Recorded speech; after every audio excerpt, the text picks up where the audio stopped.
بسم الله الرحمن الرحيم الرحمن علم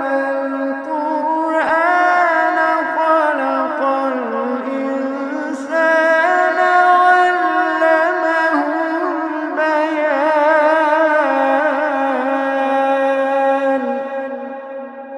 الشمس والقمر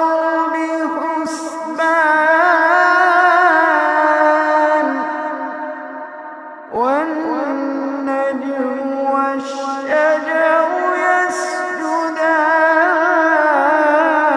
يسجدان والسماء رفعها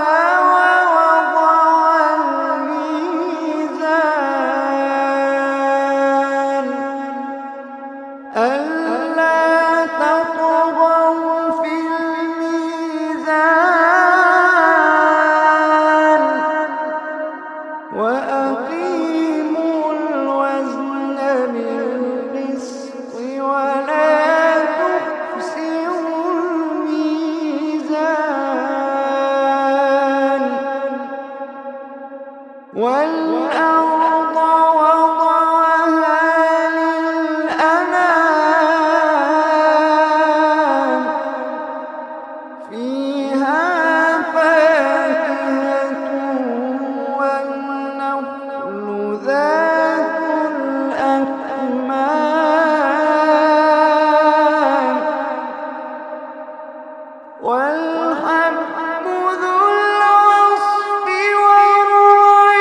والريحان فبأي آلاء ربكما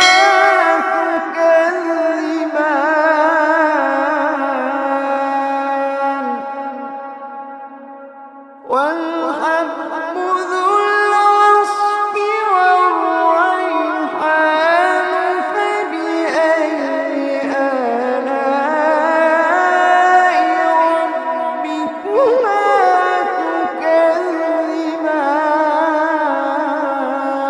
تكذبان خلق الإنسان من صلصال كالفخار